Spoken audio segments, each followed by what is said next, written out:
एक समय की बात है। नैशिरण्य तीर्थ में शौनक आदि 88,000 ऋषियों ने श्री सूत जी से पूछा, हे प्रभु, इस कलयुग में वेद विद्या रहित मनुष्यों को प्रभु भक्ति किस प्रकार मिल सकती है तथा उनका उद्धार कैसे होगा? हे मुनि श्रेष्ठ, कोई ऐसा तप बताइए जिससे थोड़े समय में ही पुण्य मिले और मनवांछित फल भी मिल जाए। इस प्रकार की कथा सुनने की हम इच्छा रखते हैं। सर्व शास्त्रों के ज्ञाता सूत जी बोले, हे वैष्णवों में पूज्य, आप सभी ने प्राणियों के हित की बात पूछी है, इसीलिए मैं एक ऐसे श्रेष्ठ व्रत को आप लोगों को बताऊंगा जिसे नारद जी ने लक्ष्मी नारायण जी से पूछा था और लक्ष्मीपति ने मुनि श्रेष्ठ नारद जी से कहा था। आप सब इसे ध्यान से सुनिए। एक समय की बात है।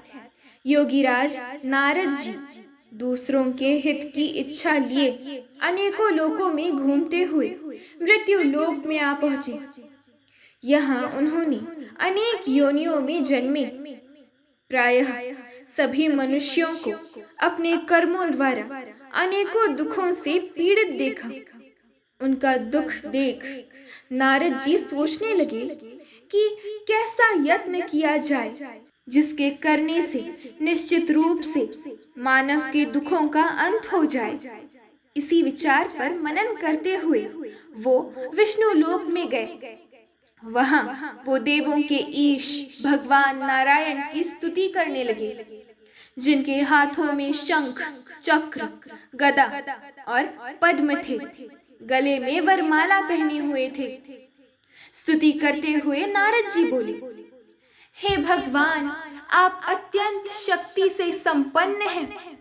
मन तथा वाणी भी आपको नहीं पा सकती। आपका आदि मध्य तथा अंत नहीं है।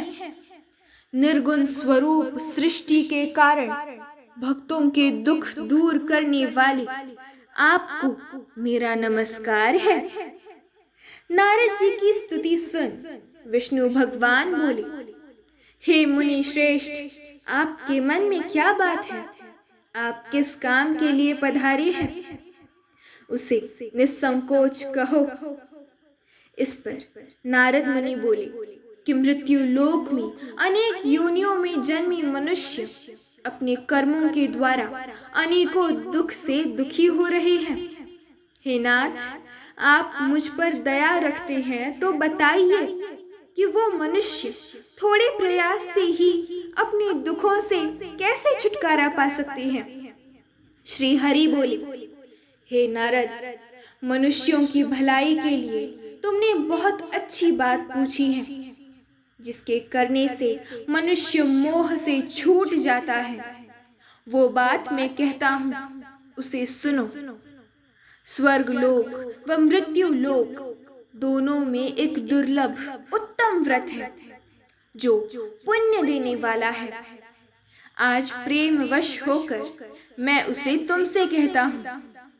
श्री सत्यनारायण भगवान का ये व्रत अच्छी तरह विधान पूर्वक करके मनुष्य तुरंत ही यहाँ सुख भोग कर मरने पर मोक्ष पाता है।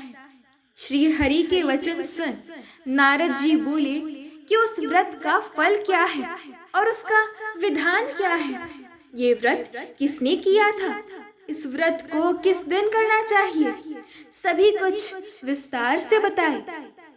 नारद की बात सुनकर श्री हरि बोले, दुख व शोक को दूर करने वाला ये व्रत सभी स्थानों पर विजय दिलाने वाला है।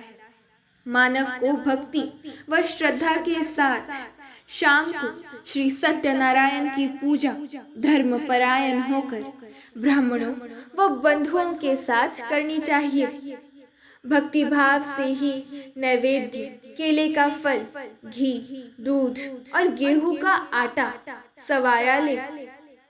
गेहूं के स्थान पर साठी का आटा, शक्कर तथा गुड़ लेकर वो सभी भक्षण योग्य पदार्थों को मिलाकर भगवान का भोग लगाए।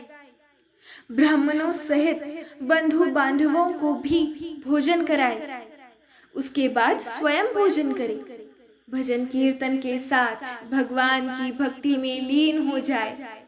इस तरह से सत्यनारायण भगवान का ये व्रत करने पर मनुष्य की सारी इच्छाएं निश्चित रूप से पूरी होती हैं।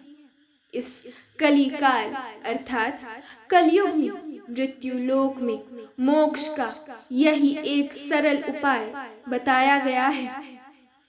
इति श्री सत्यनारायण व्रत कथा का प्रथम अध्याय संपूर्ण।